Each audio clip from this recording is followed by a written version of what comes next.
Have you ever like really thought about a word, a simple word that you use all the time, and then bam, it hits you that it's not so simple after all? I know what you mean.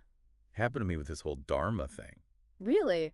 No, I thought it just meant religion, but researching for this deep dive into, ancient Indian culture, I kind of stumbled into a whole universe in that one word. Yeah, dharma can be a tricky one. A lot of people get tripped up on it.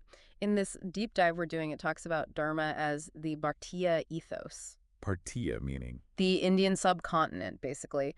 And the cool thing is how it ties into this concept of ita. Okay. It's like the fundamental fabric of reality, almost like a natural law, but for like everything. Okay, so it's like discovering the blueprint for a whole civilization was hidden in plain sight this whole time. Exactly. And we're not just talking rules and laws here, but a whole way of life, being in tune with this uta. Exactly. The source we're looking at, it describes ancient Indian society as this churning ocean. And from that chaos, Amrita emerges. Amrita, like nectar of immortality. I've heard that. Yeah, people translate it that way, but it's more than that. Think of it as what holds everything together, like the force that prevents order from crumbling. The glue in the societal machine. Exactly. The driving force behind their ability to coexist, to assimilate all these diverse cultural practices. That's dharma in action, It sounds pretty harmonious so far. Right. But history has a way of throwing curveballs. Conflict is kind of inevitable, right? Yeah. So how'd this dharma-based society deal with those who weren't exactly on board with the whole coexistence thing? Yeah, good point. The source actually addresses that head on, brings up the Hayas, Who were they? an ancient Indian group, Yeah. known for, well, brutality, like the opposite of dharma, ruthless in war, decimating cities. Not exactly peace-loving folks. They even targeted places of knowledge, went out of their way to destroy them. So much for peaceful coexistence. Right. Sounds like they were really pushing the limits of tolerance. And that's what makes this deep dive so interesting. It forces us to think about, like, is there such a thing as too much tolerance? Ah, I see where you're going with this. The source, it contrasts the Hayas with this other ruler, Sagara. Now, Sagara showed mercy to some of his enemies. But the Hayas, he wiped them out completely. No second chances there. Nope. And it makes you wonder, where do we draw the line? When does a group's actions become such a threat that you have to take drastic measures. Exactly. And that's a question that's, well, let's just say it's as relevant today as it was back then. For sure. But, even if you deal with all the external threats, what about the internal world? How do you make sure that individuals are thriving within this whole dharma framework? Ah, the million-dollar question, right. The source dives into this really fascinating interplay between jhana and jiva. So jhana represents the collective, the whole society, and jiva is the individual. So it's like recognizing that a society is only as strong as the well-being of its people. Exactly. You got it. Right. And it challenges this whole idea that purely external solutions are enough. That's interesting. Yeah, it sort of brings up some modern-day examples like South Korea. They've got this booming economy, right? But their suicide rates are through the roof. Yeah, that's true.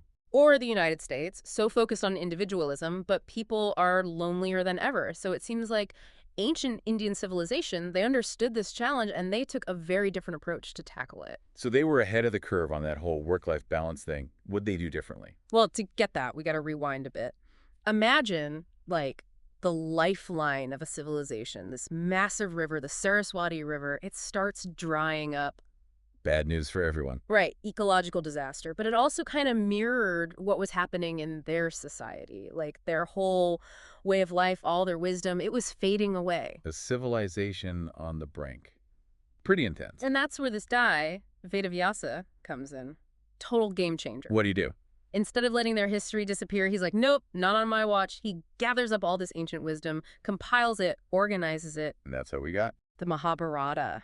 The Puranas, these incredible epics. So not just stories and myths, but like their guidebook for life. Exactly. A blueprint for navigating the human experience. I like it. So within this guidebook, they laid out this framework called the Purusharthas. Okay, so Purusharthas, meaning? It means aims of life, basically. Yeah. And there are four main ones: dharma, artha, kāma, and mokṣa. 4 aims of life. Okay. Yeah. Breakdown time. All right. So first, you got to have enough stuff to survive, right? Like wealth, resources, that's artha. Makes sense. Got to pay the bills. Then we've got kāma, desires, ambitions, pleasure, all that jazz. The fun stuff. Exactly. But then there's this deeper longing to mokṣa, liberation, Yeah.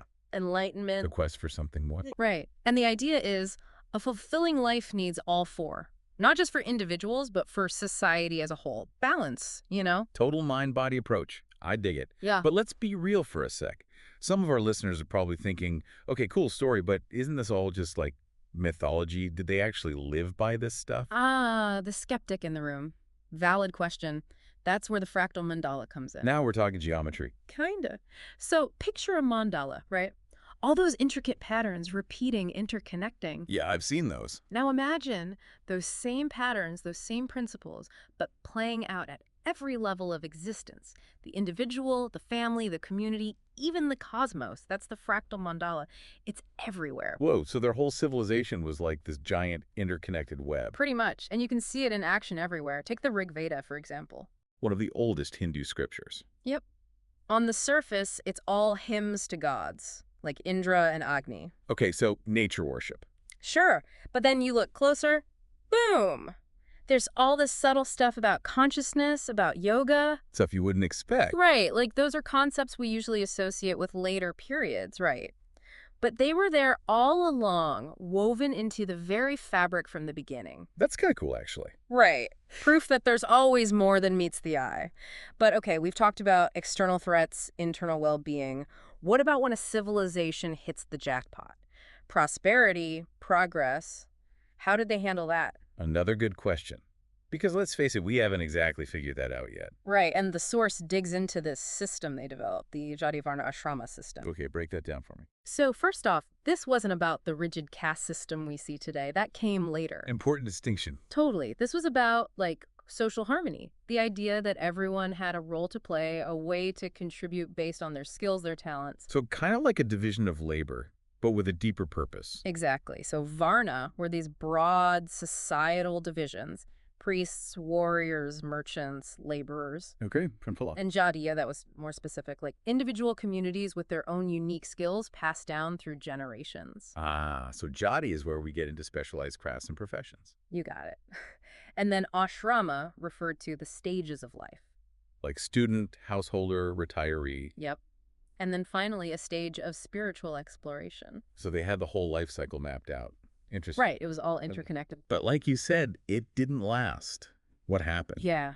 Over time, it became, well, corrupted. That's how we got the caste system, which is a whole other can of worms. A dark turn. For sure. But even with its flaws, there's still something to learn from that initial idea, right? This desire to create a society where everyone had a place, a purpose. I see what you mean. We're still struggling with that today. Look at the wealth gap, the power imbalances. Exactly. Some things never change, I guess. It's kind of like we inherited this amazing toolbox, but we lost the instruction manual. And we've been trying to build a house with just a hammer and a screwdriver ever since. The wisdom of dharma, aligning ourselves with those natural laws of human society. Well, we could probably use a dose of that right about now. So where do we even start? How do we unlock this dharma wisdom in today's world? It's a bit different than ancient India, to say the least. First things first, we got to reclaim the narrative. Look past all the stereotypes, the biases we've picked up along the way. We got to look at this knowledge with fresh eyes. It's like hitting the reset button on how we see the past. Exactly. And who knows, maybe by rediscovering these ancient ways of thinking, these different perspectives, we might stumble upon solutions to our modern problems that we haven't even thought of. You mean like ancient wisdom for modern problems? Precisely. Think about dharma aligning with the natural order. Look at the challenges we're facing now. Climate change, social inequality, technology running wild. What if the answers, or at least a new way to approach these issues, lies in understanding how ancient Indian civilization viewed their place in the natural world? It's like using their wisdom to recalibrate our whole compass. Right. Maybe our definition of progress needs a rethink. Maybe success isn't what we thought it was. It's a lot to unpack. It is, but that's the beauty of it. It's not about romanticizing the past or trying to recreate it. The world's a different place. But if we can understand the why behind their choices, the principles that guided them, then we might find new paths for ourselves. So it's about building bridges, connecting that ancient wisdom to the challenges we face today. We don't have to reinvent the wheel. Exactly. We've got this incredible legacy to draw from. And maybe, just maybe, by rediscovering the dharma that guided a civilization for centuries, we can create a future that's both fulfilling and, good for everyone. It's certainly given us a lot to think about. And you know what? This conversation doesn't have to end here. I like the way you think. To all our listeners out there, we'd love to hear your take on this whole dharma thing. How can we apply these ancient principles to our lives today? Let's keep this conversation going.